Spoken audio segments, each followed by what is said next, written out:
Now, looking at touchdowns, like I said, rushing touchdowns this season, Jonathan Taylor leads the NFL with 12.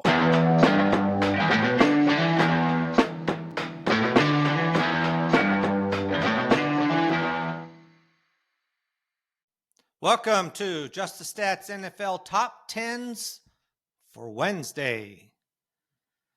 Middle of the week. Tomorrow we have another NFL football game to look forward to. But today we'll be talking about Sunday's games. We'll be looking at the top players for the season stats. So we looked at the game stats on Monday a little bit and on Tuesday as well. And now today we'll look at the season stats, and we really are getting into some interesting territory here as we near the middle of the season. We've already got a few players that are looking to at least break an NFL, not break, but make it into the top 10 of an NFL season record. And specifically, say, receiving, rushing, a couple of different players there. So we're going to start looking at that. And I'm only going to point out one or two of those today or tomorrow, depending on how long we go today. But already after 8 games, we've got some players on a pace to possibly set an NFL record for a season. For example, Jonathan Taylor in touchdowns rushing. So we'll look at that. That's a hard record to break. I'm not sure he can break the record, but he's definitely on a pace to make it into the top 10 easily. So we'll look at that today, I think. And then if not today, we'll do it tomorrow, but probably today for that one at least, because we will talk about running backs for sure. And then this is probably going to be an episode that, or a podcast that material I've compiled here, probably run today and tomorrow. So at the end of this, looking at the season numbers so far, we'll look at the standings. A lot of changes, a lot of games that teams needed to win who didn't win or did win and now, have positioned themselves a little bit better. So we'll take a look at that as well. All right, so let's get started. And like I said, we'll start with the passing game. We'll start with passing yards. Now, Justin Herbert has been up he dropped out, then he got back up in the top when he had that 400-yard game, and he's still up there. Justin Herbert for the Chargers has 2,140 yards passing. Patrick Mahomes, after putting up almost 300 yards on Monday night, has 2,099. Those are your top two. Patrick Mahomes jumped quite a few people on that Monday night game. Now, Matthew Stafford has 1,866, but he's played one less game than, say, Patrick Mahomes and Herbert. So we'll see what happens, as this season goes and the numbers start to catch up with each other as everybody does their bye week. But right now, you got 4 players with more than 2,000 yards.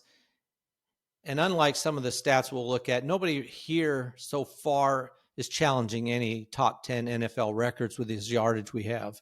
No one's jumping off the map here so far. And in fact, as I mentioned, if you listen to my previous podcast yesterday, was only 2 players, I should say, that passed for over 300 yards. And Patrick Mahomes had 299, but still only 2 players this last week. It was kind of a slow week in the passing and receiving department, so nothing big there. Now, when we're looking at touchdowns, Matthew Stafford, despite the fact that he was on a bye week, still is tied with Patrick Mahomes for the passing touchdown lead with 17. So he had 5 in the game against the Jaguars that jumped him up to number 1, and then he was able to hang on despite, like I said, not even playing this past week. So he has a chance to put up some pretty big numbers here in the passing department. But again, when you double the numbers, 34, he should get to 40. somewhere around there, but that's not going to be good enough to make it into the top 10, for the NFL. But we will, not only will I look at NFL records, top 10s, but we'll look at teams' top 10s as well and see where some players might place themselves in the top 10 for their team as we get going in the season, farther into the season. But right now, Stafford and Mahomes, 17 touchdowns apiece. You've got 3 players with 16. Rodgers, Prescott, and Herbert all have 16. And then you've got Jared Goff. You have 5 more players with 15. Goff, Hurts, Tagovailoa, Nix, and May. So now Goff is another one, bye week. He leads the NFL, I believe, in touchdowns in a single game with 5, as well as Stafford had 5 as well. So those 2 in single game. Looking at these numbers, you got Drake May, Bo Nix, both with 15. These are guys in their second year. Pretty impressive players right now, both of them. Drake May's looked really good, and Bo Nix not bad himself. All right, so now on the other end of the scale, thankfully for Geno Smith, who leads the NFL in interceptions with 10. He didn't play last week, so he didn't add to that total. Now, Tua Tagovailoa did play. He did have an interception, I believe, but he did throw 4 touchdown passes. So he really had a much better game after 2 weeks of 3 interceptions in 2 straight games. He had a much better game this past week. So he's tied with Geno Smith with 10 right now. Now, Jake Browning for the Bengals has 8. He hasn't played in several weeks, but he's still number 3 right now, hanging on to that interception total. And who knows, right now, Joe Flacco's 5th with 6, and that's a combination between the Bengals and the Browns. He does have a sore shoulder, but it looks like he should play. But if he doesn't play, Jake Browning would probably start and have a chance to increase his interception lead or totals. Now, Cam Ward comes in at 6 with 6, as well as Joe Flacco.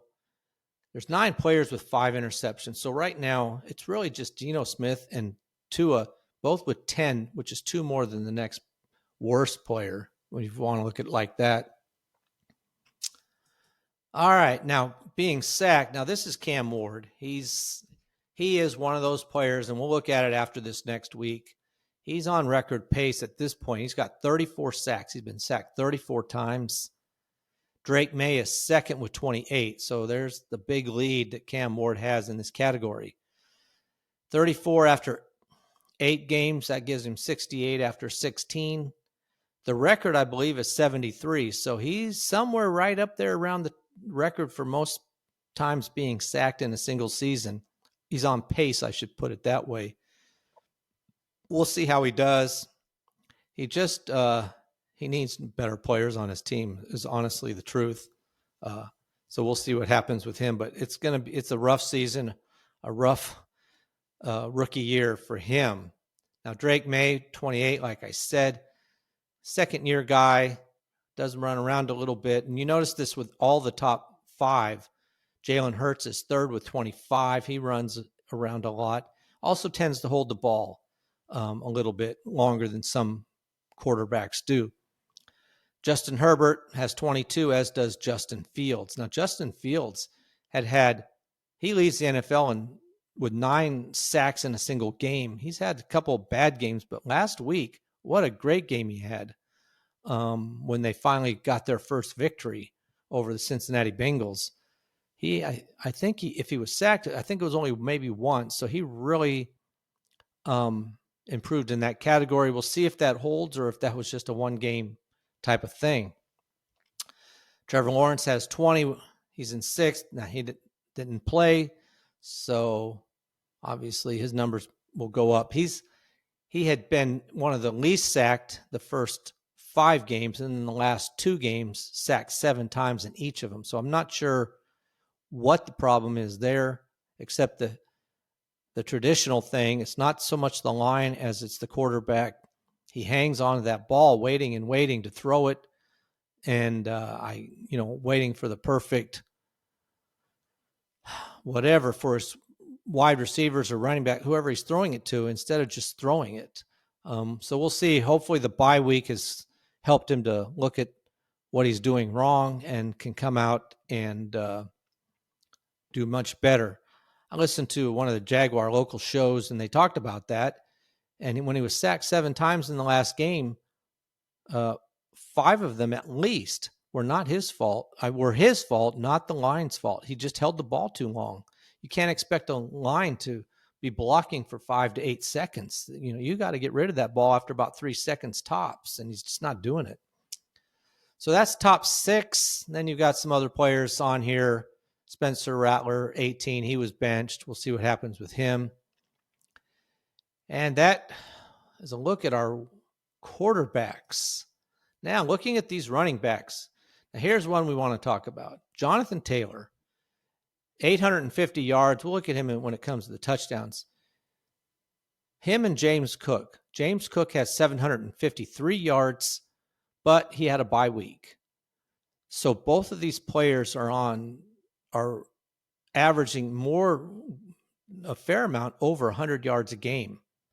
So they're both on pace then for 1,700 yards at least this season, which would not be enough to put them in the top 10, but they are on a much better pace than the next best player, which is J.K. Dobbins and Javonte Williams. Dobbins for the Broncos has 634, and Williams for the Cowboys has 633. So they're bringing up third and fourth. But, yeah, Jonathan Taylor, 850 yards. He had another 153 yards this past week. James Cook jumped all the way up here because he had a 216-yard game. So he was just right in the middle of the pack of these top 10 players position-wise, and then he has a 200-yard game, jumps him all the way up to number 2. And like I said, he's averaging over 100 yards a game, which means that he's right there on the same pace as Jonathan Taylor, who has 850. These two guys are ready to hit 1,000 yards after they're, on pace after halfway through the season to have 1,000 yards.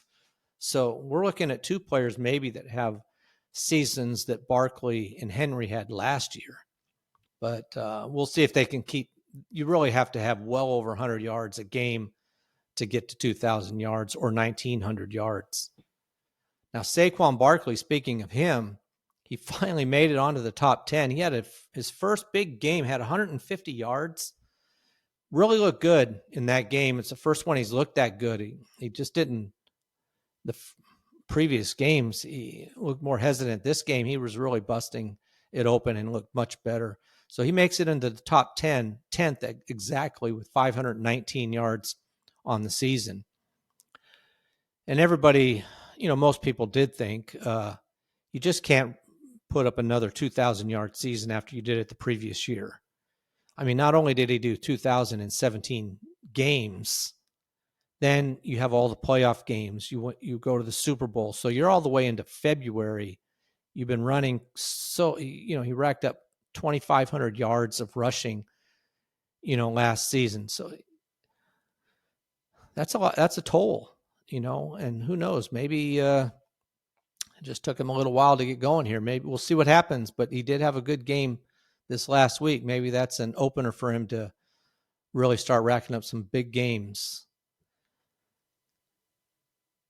All right, so that's a look at that. One of the interesting ones to me is Rico Dowdle's fifth with 605 yards. He did so well. Had a 200-yard game, 200-plus yard game, had a 183-yard game. And then Hubbard comes back, and Rico Dowdle is the second-string running back. I don't get it. Well, how can he's playing so well? Now, maybe he can't take as many carries as he was doing while Hubbard was gone, but you would think that he's putting up such good numbers that you would not want to have him off the field as much as they are. But that's the Carolina Panthers. I don't understand it personally.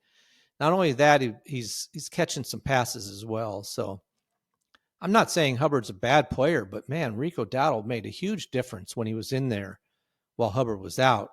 So we'll see if that continues that way, with Dowdle being more the second running back off the bench. All right, now looking at touchdowns, like I said, rushing touchdowns this season, Jonathan Taylor leads the NFL with 12 already, 12. Josh Jacobs for the Packers has 9. Javonte Williams has 8. James Cook, has 7. Now, James Cook and Derrick Henry, who has 6, led the NFL last year with, I believe, 16, along with maybe it was Jahmyr Gibbs, who has 6 himself. Those guys are 4th, 5th, and 6th right now. Not on a pace like they were on last year, though James Cook did have 2 touchdowns this week, as did Derrick Henry. So that helped them jump into the top 5. But Jonathan Taylor already has a couple games with 3 touchdowns in a game, and then had another one this past week. He's got 12 already. So when we look at that, for the Indianapolis Colts right now, on a season level, on a career level, Jonathan Taylor has 63 touchdowns rushing for the Indianapolis Colts. He had 61. He got 2 more. 63 ties him with Lenny Moore for second all-time Indianapolis Colts history as far as rushing touchdowns. Edgar and James is first with 64. So he only needs 1 more to tie, 2 more to become the leading touchdown rusher for the Indianapolis Colts. And he's going to get it. I mean, he's averaging almost 2 a game right now. So he should get it either next week. He'll probably tie the record next week at least, and then pass it maybe next week as well. We'll just see. But he's on such a good pace right now. All right. And when we're looking at, and this is one of them I wanted to talk about, like I said, he has 12 rushing touchdowns. So if you watch this podcast, I'm going to put these charts up on the web, on YouTube. If you're watching it on YouTube, you'll see all these charts. But so what I'm looking at right now is rushing touchdowns for a season all time in the NFL. LaDainian Tomlinson has 28 rushing touchdowns in a single season. I don't think, I know Taylor's not on a pace for 28. He's got 12 now. You double that. That's 24. He could get to 25, 26, maybe 20. He's close. He's right in there. But there's 5 players that have 21 touchdowns that compile part of the top 10 list here. He's easily on pace to get into the top 10 in more than 21 or more. I mean, he already got 12. He only needs 9 the rest of the season. So much, and he has an extra game to play to do that. So 9 games to get 11. I mean, 9 games to get 9 touchdowns. I mean, he's on a better pace than that. John Riggins has 24. He's in 5th. Emmitt Smith has 25. And then Priest Holmes and Sean Alexander have 27. And then, like I said, Tomlinson has 28. So Jonathan Taylor's on a pace to make it in the all-time list of rushing touchdowns. Now, no one's been on this list this many touchdowns in a single season since 2006.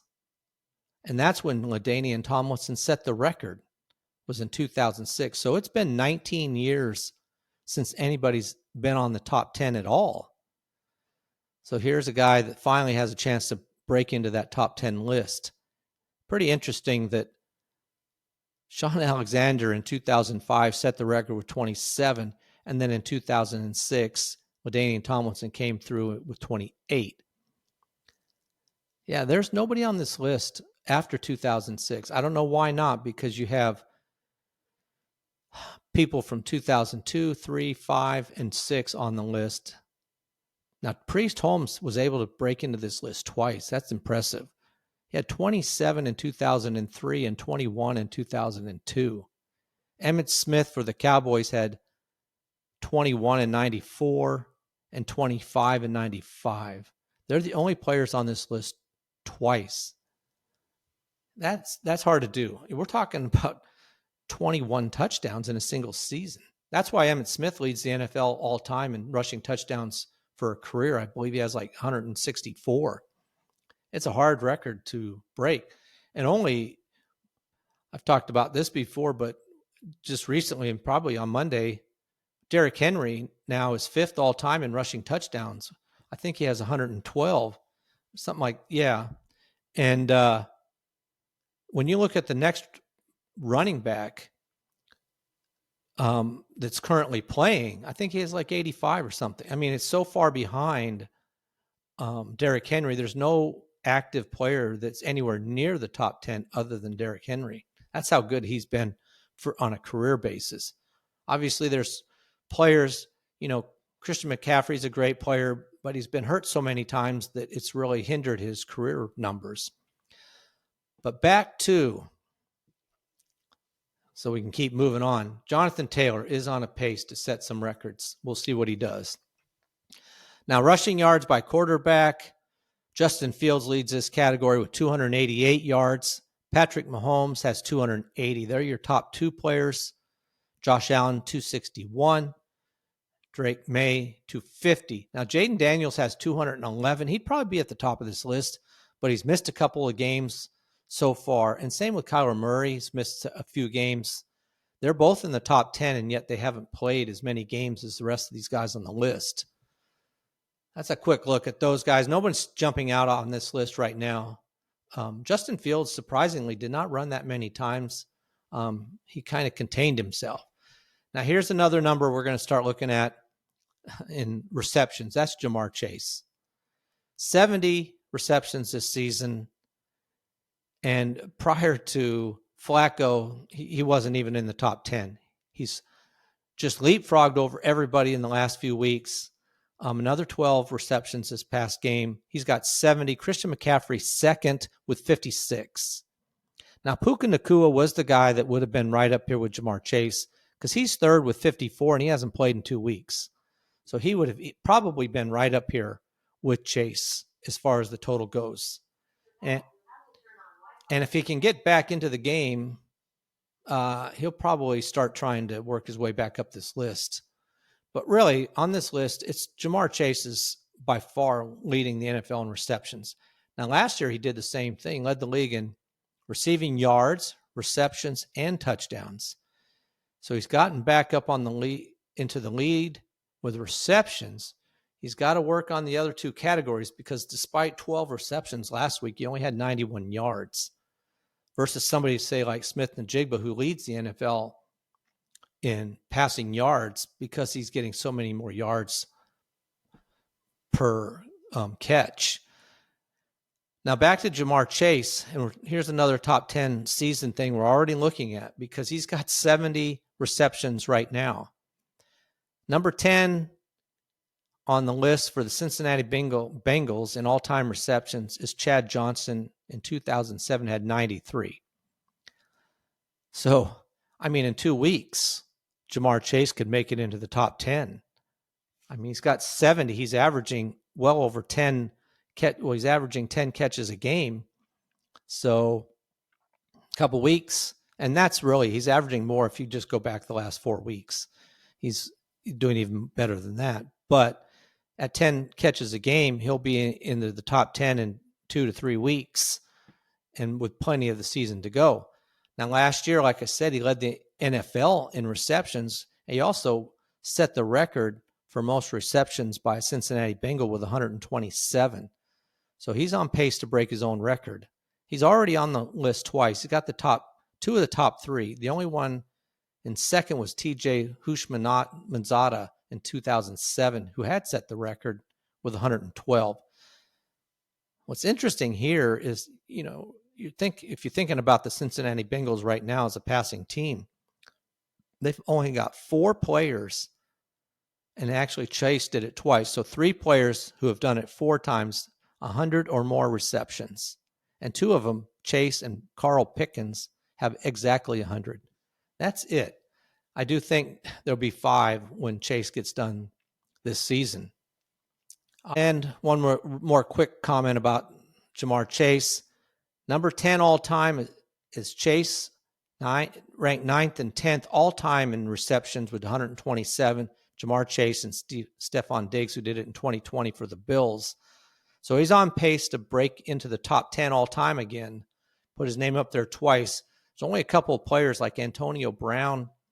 In fact, he may be the only one who's made it in the top 10 twice. All right, we'll keep a track of that as well because him and Taylor are really making some moves. All right, yardage. Like I said, Jackson Smith-Njigba leads the NFL with 819 yards. He's averaging well over 100 yards a game. Now, Jamar Chase has jumped up to second with 720, but he's having to do it on a lot more receptions. So 70 receptions, that means he's averaging just over 10 yards a catch, while Smith-Njigba has 819 on 50 receptions. Huge difference as far as how many yards he's getting per reception. But we'll watch him. Smith-Njigba's on a pace to pretty good pace right now to maybe make it in the top 10. It's going to be tight for that. That's a much more difficult category to make it in, I think. All right, one more we'll check out here. Well, let me look at a couple more. Puka Nacua is still number 4 with 616 yards, and he's missed a couple of games. Pretty impressive, his numbers. And Emeka Egbuka, the rookie, is number 7 right now with 562 yards. So as a rookie, he's still in the top 10 here. He's looking good. I'm expecting soon to see 2 Cowboys in this list when CeeDee Lamb starts racking up some big numbers. Right now, Pickens is 3rd with 685 for the Cowboys, and we should see another one soon, I think, anyway. All right, that's a quick look at the receiving yards on the season. And then one more category. Nobody's standing out here, and that's in receiving touchdowns. Dallas Goedert and Amon-Ra St. Brown both have 7. Now, St. Brown didn't even play last week. He's still tied for 7th. Then you've got 5 players with 6. And then you've got 6 players with 5. So no one's jumping out in this particular category. No worries here that any kind of record's going to be broken as far as receiving touchdowns go. All right, so we'll call it a wrap with that. We'll pick this up tomorrow and we'll look at some more season numbers as well as the standings. We've got some all-time numbers again to look at as we get closer as we go through the season. But tomorrow we'll look at another all-time record that's on possibly could be broken. All right, appreciate you listening. Like I said, you can find this on YouTube at Just the Stats NFL. And if you do watch it, you'll be able to see all the charts I'm putting up. You'll see the players who are in the top 10 in whatever category I happen to mention. So that's one benefit of watching. Plus, I put up the charts now. I'm trying to do that consistently, and that way you're not just looking at me talking, which then you might as well just listen to it. But you can listen if that's where you're doing it, like in the car or whatever. You can find it on Apple, Spotify, or whatever app you might use, as well as on YouTube if you're just listening through YouTube. Appreciate you listening. Please like and subscribe to this podcast.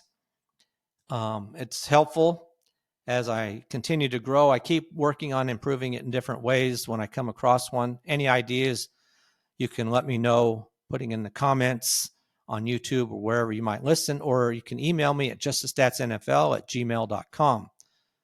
All right, thanks for listening, and that is a wrap for Top 10s for Wednesday. Until tomorrow, I'm out.